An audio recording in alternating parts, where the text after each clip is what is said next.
Hi, I'm Amanda Morrall, Personal Finance Editor with Interest.co.nz, and welcome to another one of our double shot interviews. I'm joined today by our Senior Analyst, Craig Simpson. Welcome, Craig. Thank you. Craig's joining us today to talk about the financial advisory sector, what benefit you get from a financial advisor, interactions, and also the performance of a lot of the managed funds that they end up putting you into. So, Craig, to start, I get this question a lot. I'm sure you do. You're an authorized financial advisor. How can you tell objectively how your fund is performing, whether that's KiwiSaver or another type of managed fund? It is very subjective because it depends on your goals and objectives. But as a general rule of thumb, what you'd be looking to do is, say, if you're in New Zealand equities, so New Zealand companies, you'd be looking at the NZX 50 as a benchmark. Okay. So you've got to try and benchmark it against something that's appropriate for your situation. If your goal is to beat cash by 5%, well, that's going to be your benchmark. Right.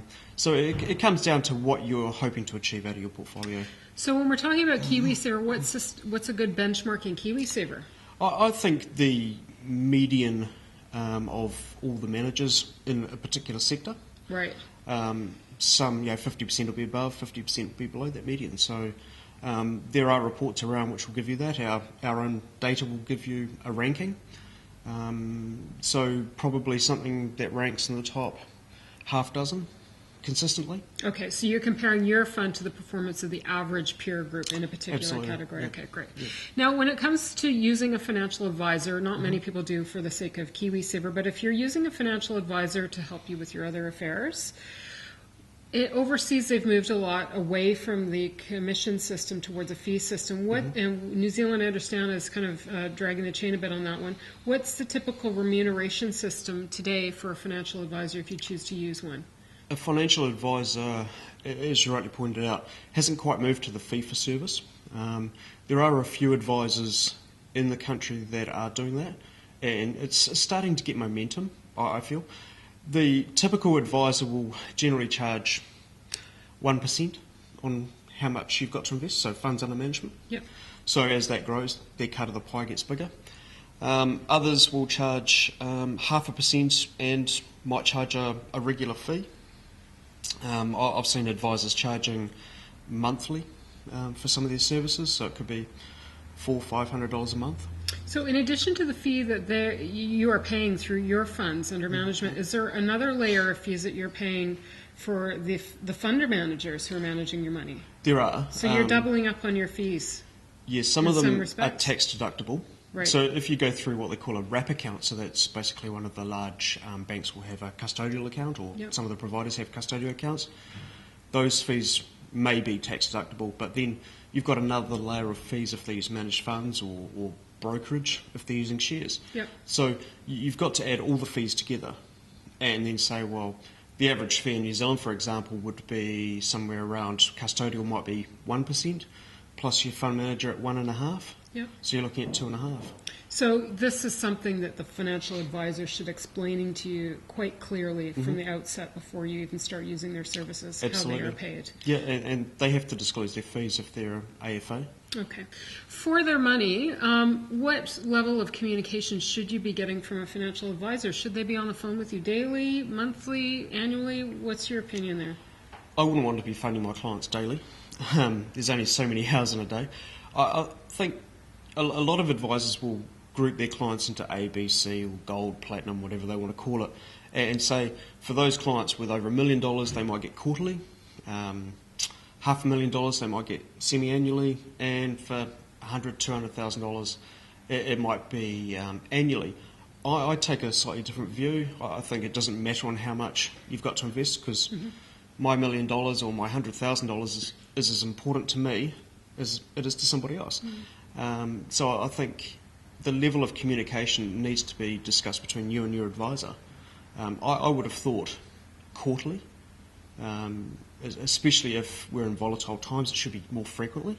Okay. And some of the advisors only talk to their clients in good times, but they really need you in the bad times too. I was going to say, so in the event of a big market black swan event, the market crashes, should they be phoning you up to let you know about what's going on with your portfolio? Oh, absolutely. If not on the phone, they should at least communicate either in writing through an email or a letter. In the past, what I've found really helpful for clients is to send out regular communications, whether it be a monthly communication or newsletter, because that way they know that they're engaged with you as an advisor, they're getting regular updates, and they feel informed. Okay. So a lot has changed with the introduction of the Financial Markets Authority and the new regulatory regime overseeing financial advisors. An authorized financial advisor is the only one who could properly give you personalized advice.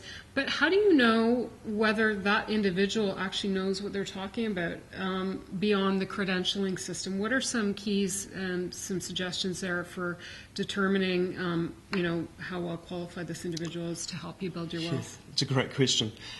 The key for me, and this is my own opinion, is around the type of communication you get. How well does an advisor explain complex or situational examples like, with the recent volatility in the markets? How do they explain what was actually happening to you? Does it make sense? Are they explaining in a logical fashion? When you write something, an opinion piece, can you see that you followed a logical path to get to your conclusion? Same as with financial advice.